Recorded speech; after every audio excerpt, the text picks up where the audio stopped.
Yeah, Dave, I guess as far as Fabian, their home run hitter, is he a guy that have teams been attacking him or trying to pitch around him as far as what You he know, does? a little bit of both because it probably obviously it depends on the score, who's on base. It's hard to pitch to him because obviously he hits good pitches that are strikes, but he also can go out of the zone and drive it. He just has tremendous bat speed, and when the ball or when that bat makes contact with the ball, it jumps. I mean, he's when you see him physically, he's not a real big guy, but he's got some serious power. As far as your rotation, just what do you go with after Wicklander, I presume, Thursday night? Yeah, I mean, we'll go with Wicklander game one, and then we're going to go with Bolden game two and leave game three open. Thank you. Yep. Tom? Hi, Dave. It's been an interesting season. You played a lot of top-ranked teams, and here you are with controlling your own fate in the SEC. I wonder what it's felt like to be in this position right now. Well, it's a good feeling. At least we don't have to sit around and watch a scoreboard and hope for things. We have a chance to go out and, and play our way into a championship or whatever. I mean, it's good. I always tell the guys they all count, 30 games, so there'll be a lot going on this weekend and other games that could hurt us or help us, but at least we know that we can go out there and we control our own destiny. Obviously, Florida is probably the most talented team in the country, at least on paper. That's what we've been told, and we've had people tell us how good they are, and we know that we have our hands full with Florida. How interesting do you find it that you're in the final regular season weekend and you've made a change on your Saturday starter and your Sunday's a TBA, and you're still playing the way you play on weekends? Yeah, I mean, we probably could have announced a third day starter, but we need to see where we're at. Who do we need to use to win game one? Do we have a chance to win game one? Same with game two. Paulette's been pitching there, but we might bring him out of the pen tomorrow. We might bring him out of the pen Saturday or start him on Sunday or start him on Saturday, game three. We could announce Lockhart because he started really well against Tennessee and did a great job. But we figured we wanted to get Bolden a start. He deserves it.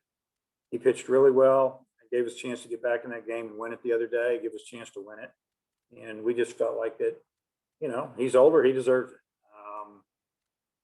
But yeah, I mean, I guess to answer your question is, and basically what you're saying is you don't have three lockdown starters all year and still changing things up, and you've got a chance to win the SEC championship. I mean, it's just been a great group effort. It's about the team, and the team really pulls for each other. And yeah, there's guys that are disappointed that maybe they don't get to start, whether it's in the field or in a game on the mound. But bottom line, they just want to win. They just want to help the team, and I think that's one reason that we're where we are. We don't really have a selfish team. They just want to win. Bob?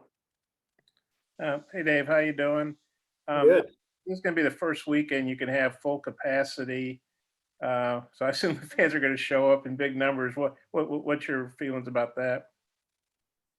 On the fans, we're really excited. I mean, even told the players, when it came out that there's a lot of new guys in the program and then guys that were new last year that really didn't get to feel an SEC crowd or at home. And this will be their first time and only time as far as an SEC crowd. And it's different. We need the fans. We need the fans to be loud. We need the fans to help us. And this is when they can do it. Full crowd, playing a great team like Florida. And we need them to be into it and like it's a super regional. We need that kind of feel here.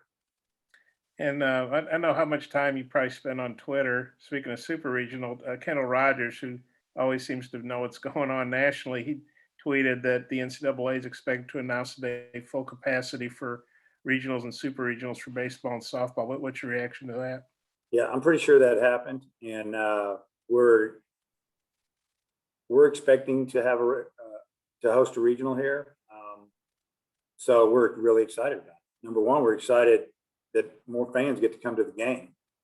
Number two, we think it's good for for us. I mean, we play the schedule we played and done what we done. You'd like to have a little bit of a home field advantage, and it is. You can say it's not, but it is. And you know, so we're pretty excited about it. But you know, we got to get through this weekend and talk about that more. And you said people have told you Florida's the most talented team. Are you talking about pro scouts, or who are you getting feedback from? Yeah, just other coaches in the league, and they are. I mean, they were preseason #1 in like every poll, and they have really good arms. They had good freshman arms come in. They kept some guys that didn't sign last year in a 5-round draft. They're playing more freshmen in the field now. They've got some really good hitters.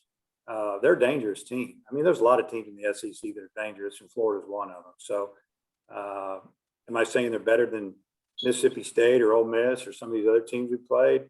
They're just as good from what we've been told. Okay, thanks. Yep. Hodge? Yeah, Dave, Peyton had a couple of really good starts out or appearances out of the bullpen. How confident are you that he's able to maybe be a long relief guy, and how do you think he'll embrace that role if that's how you have to use him? Oh, I think he would. I think he would do a great job at it. Like you said, we witnessed it after we took him out of the rotation after a couple, 3, shaky starts, and he went to the pen and he did a great job. And then we kind of promoted him back to a starter, and he's had some good outings. It's just hasn't been quite as consistent as we've needed. So I think he'll do a great job, and I think he wants to win like everybody else. Sure, he would like to start, but I think he gets it, and we have confidence in him. He's got a really good arm, and he can get good hitters out, and that's what you have to be able to do in this league. So yeah, you'll see him this week. And with Lockhart, if you do start him, it seems like he's really good for 4 innings and maybe hits a wall in the 5th. What's the key to getting him through that 5th inning? Yeah, I don't know, but I guess the thing is, at least we know, and we have other pitchers, like Castillo. He's 4 hitters or 2 innings max, and we bring him back out. We've done it 7 times this year, and it hadn't worked out. Well, we didn't bring him back out the other day, and we've got a couple other guys that have kind of told us what to do, and we've lived with it. We've learned. We've lived with it. We've learned, and now we move on to the next guy. So, hey, if Lockhart gets a start and he goes 4 strong innings, we'll probably send him back out, but we'll have a guy ready, to see if we can get him through. But if he doesn't, we can't be 2 hitters too late. But yeah, I don't know what you do. You keep trying, but you know what it's done in the past, and you try to be ready to handle it. Andrew Ellis. Hey, Coach, Florida always seems to have power arms, but their strikeout numbers are a little bit low considering some of the talent on the staff. Just what do you make of their overall numbers and kind of their staff as a whole?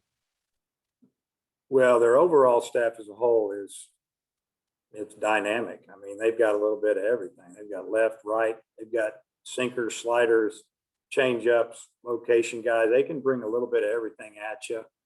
I mean, those guys they're just really good baseball coaches over there.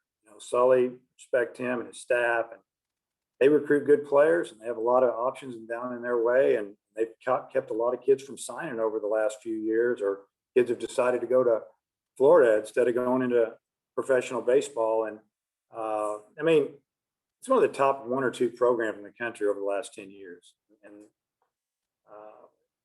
they're hard to maneuver. You've got to, when you get a chance to score, you better score. And as far as striking out people, strikeouts sometimes are overrated. Yeah, they're great. You got to get one when you need one, but you got to be able to pitch. And they flip-flopped some guys. They took some of their starters and put them in the bullpen and have used them at the end or used them in the middle because for some reason they weren't getting off to a good start or whatever. Different scenarios. They felt like they could be stronger that way. And I think it's really helped them the second half of the season. It's worked out. And also, you've had a lot of freshmen, true freshman position players that have had big years for you over the past, since your time here. How do you think Caden Wallace compares to some of those guys as far as just consistency? Because it seems like he's producing week in and week out. He's right up there with any of them. I mean, he's hitting over 300. Yeah, he's hitting over 300. He's got 30 plus RBIs. I think he's got double-digit home runs. He just missed a couple the past week, getting him off top of the wall. I mean, he's been consistent, like you said, and he's played a really good right field. He's made some really nice plays. He can run. I mean, he's going to be he'll be a factor again the rest of this year, next year, and he's going to be a really good professional. Steph? Yeah, Dave, a little off the wall here, but maybe a little appropriate with the fans coming back. I'm curious, when did you first notice, we're working on a story about the beer hats, and then what was your first reaction to that, and how it's kind of taken off with the fans? Yeah, I don't know how long they've been doing it. I mean, obviously we started noticing when you got a group of guys down the first base line with these goofy looking hats on, we didn't know what they were. And then we kind of started realizing they only put them on when we have the bases loaded, and now they're all over the stadium. I don't know where they buy them, but they do. It's been, I don't know, 7, 8, 9, 10 years, it seems like, since they started doing it. I may be way off there, but yeah, it's kind of a cool tradition. I like it because that means we got the bases loaded. And then one other thing, what's it like having Charlie Welch, a guy that has done really well coming off the bench, in that role? He's been the best I've probably ever had. Pinch hitter, spot starter. A lot of times on most teams, he'd be our starting DH, whether it's a left-hander or a right-hander, but for sure against lefties, because he hits them pretty good and hits the righties well if you look at the matchup numbers. But Matt Goodhart has kind of had that position, and it's interesting. It's been tough to keep him out of the lineup, but knowing you have that guy, it's kind of a weapon anytime in the game. If you have the right opportunity, depending on the score, to catch up, to build up a lead, and you can plug him in, and he's not going to get a hit every time, but he usually has a pretty good at bat. Jason? Coach, you mentioned the team. I mean, is this as close a group of guys that you've ever had? And how much has maybe COVID played into these guys becoming closer and you guys having more success on the field? It's hard to remember back all the teams. The 04 team is really close, or we wouldn't have done what we've done. I'm going to pick way down there in the league and won it. This team reminds me a little bit of the 19 team, the team after the real good team, who said, we're not going to let us down. And that team from midseason on, they bonded, and that was a really fun team to coach all the way to Omaha. Lost 2 one-run games in Omaha. Probably should have won both of them. We had our opportunities. It was a disappointing finish, but what a fun team. This team reminds me of that team, and we still have a lot of work to do. But as far as, just watching them bond a little bit, because it was really hard in the fall because we had them spread out all over this place. We only have so many in the locker room. We had them in the players' lounge. We had them other side of the stadium. I mean, there wasn't a whole lot of conversations going on like normal.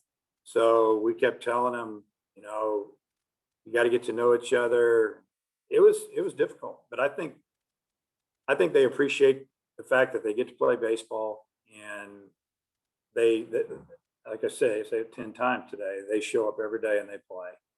And they play hard, and they think they're going to win, and they'll fight you to the end. So I really appreciate that. I know the other coaches do as well, but it's a close team. They've gotten closer, especially since conference play started. I've seen a team with some fire in their eyes in certain situations that maybe in the past I hadn't seen some from some teams. I just feel like that they want to fight you. I know you don't mention a lot about the rankings and expectations, but for a team to go all the way through a conference season ranked number 1 in the country, you talk about the fire. I mean, how fun has that been to see this team show up each weekend? Yeah, I don't mention it at all, not even a little. I've never mentioned it to the team. So they know, obviously, and they know that different things will happen if it doesn't go well. I don't think that the rankings were really that important to them. Like they're just fighting to stay at the top. I don't believe that at all. I don't see it. Never hear it talk. I hear a lot of talk. I hear a lot of things I wouldn't repeat, but I'm not going to tell you. But but I've never really heard guys in there talking about being ranked or where they're at, or if we don't win this game, we're going to fall out of the top 5. They know that it's nice and it's fun and maybe some bragging rights, for the fans, but for them to hang in there and stay up there all year, it's been special. It just means they show up every day and they found a way to win each weekend. And, they know what we want to do, and that's win at the end. Randy? Yeah, Dave, as far as winning, if you can win the conference, do you feel like there's such a stress on postseason and Omaha and all that people really don't appreciate winning a round robin, what that takes, especially in a league like the SEC? Yeah, I take it back to the days when I coached at Nebraska, and I think it was my 3rd year there, maybe 4th, when we won the Big 12 championship. Nebraska Cornhuskers just beat Texas A&M, 2 Oklahoma schools, Baylor, all those people, and we won the league outright. To me, that was the biggest accomplishment to me that we achieved. Because you can get hot, play good at the end, get a break, and you can get to Omaha, every now and then, maybe once in a while. But when you go through the gauntlet of the SEC week in and week out, and you can hang in there and have a chance to win the league, it's a big deal. And I do believe that maybe fans that aren't super, super close to college baseball, they probably don't understand it as much as the ones that do. But it's not our ultimate goal. Our ultimate goal is to play late into June. And, I've never talked to our team about winning the West, winning the overall, winning the conference tournament. We'll bring it up. These guys, they want to win. We know they want to win. That's why they work hard every day. And if we win it, it'd be awesome. If we don't, hats off to the team that does. We'll just keep playing. Thanks. Randy? Dave, what do you see as the strengths of this year's Florida team? Wow, that's a good question. I remember, I think it was Aaron Fitz said something like before the season, maybe he went and watched him, and he said, this is the most complete Florida team you've ever seen. I think he said that. Somebody said that knows college baseball really well. And I think that's what he meant by that was, man, they can really pitch. They can really hit. They got a lot of options, a lot of weapons. And I think that's probably the strength of their team is they have options offensively. And if some guys aren't getting it done, they can go to the next 2 or 3 and they're just as good. And the same on the mound. And that's why they felt that they could pull maybe some of the guys with more experience that had started and put them in the bullpen and make their team stronger. And, you have to beat them. You got to plan for 27 outs or whatever it takes, and you got to hold them down because they can do it. I just think they're deep. And do you have a pitch count on Kevin when he goes out each night? We don't have a pitch count the first night. The second day we could. It just depends. A lot of times it's what you see. Has Kevin been pitching with a lot of runners on base, or is Kevin just rolling? Are they fouling off a bunch of pitches? Is it stressful? That's how we judge it. How much stress has he been under out there? And, you think about Tennessee, the one hitter, the first baseman, he had a 15 pitch at bat on him. That hurt us. I would have rather had him get a single and move on. But, so that's how you evaluate that. You just kind of look at the overall body of work a little bit, or what he's done the last maybe week. Thanks, Dave. Yeah. Aiden? Hey, Coach, I also had a questions about Kopps, just his relationship with Opitz behind the plate. They've been together for a long time off the field. And then just how much has Casey kind of contributed to how well Kevin has pitched this season? Well, they have a great relationship on and off the field. Obviously on the baseball field, there's big time chemistry there. I think they can think for each other almost. And I think Casey's been a huge part of the success. We may send in a suggestion here, or Casey may look at us, but we let those guys roll because they want to work fast. We want to keep the rhythm going. And, we trust both of them, make good decisions. there's something going on, we really want a certain pitch, we're going to let them know. But for the most part, it's probably 95% of the time they're making the decision on which pitch to call, and they move fast, and that's good. Rhythm, pitching and rhythm, pitching and hitting is good. Come back around to the final few questions. Bob? Yeah, Dave, you mentioned Welch, or you were asked about Welch earlier, and I think he's like 4 of 8 or 4 of 9 or something like that as a pinch hitter. I'll check with Oliver. But what do you think's the key to a guy batting like? I know it's a small sample size, but that's pretty impressive. For a guy to come in cold and get hits like that. Well, he starts to get ready on the bench mentally. He knows when and who I might want to pinch hit for. So I'm over there and I start to look around and he's standing right behind me and he's already got a bat in his hand. And that's what the good ones do. They figured out, this is my role. This is where I'm going to contribute. Whether that's, obviously he'd like to be an everyday starter, and I think he will one day here with that bat. But yeah, it's that he's ready. And it's not like I just call him and he's got to go find his batting gloves and his helmet and his bat. And then next thing you know, he takes one practice when he's in the box. He's already getting ready an inning or two earlier. And when we say, hey, you're going to go do this or that, he's already 2 steps ahead of us. And I think that's contributed a lot. And the other fact is that he's got a really good swing. And he doesn't go all crazy up there. And he'll take a walk. If he needs a walk, take the walk. Yeah, thanks. Yep. Hutch? Yeah, Dave, I'm just curious how Jackson Wiggins has kind of bounced back after his outing the other night. Have you seen him in practice and stuff like that? Yeah, he threw well the other day for Coach Hobbs, and he seemed fine. I don't know what to tell you there. I mean, we haven't played a game since, so he hasn't been out there, but we believe in him. And if you don't see him this weekend, definitely see him in the tournament. Last question coming from Tom. Dave, only 9 SEC teams have won their first 9 series. Excuse me, only 2 SEC teams won their first 9 series. Only one has won every series in a season. How meaningful is it that this streak you're on of winning SEC series? Well, we haven't discussed that either with the players, obviously.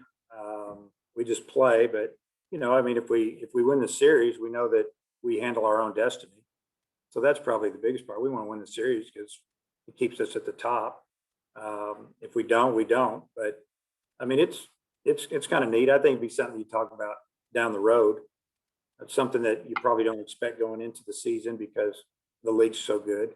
Something's going to happen. You're not going to play well one weekend, or somebody's really going to play well. So it's kind of unique, obviously, with the league being what it is, and it hasn't been done very much. But we're going to try to win Thursday, and bottom line, we'd like to win the series.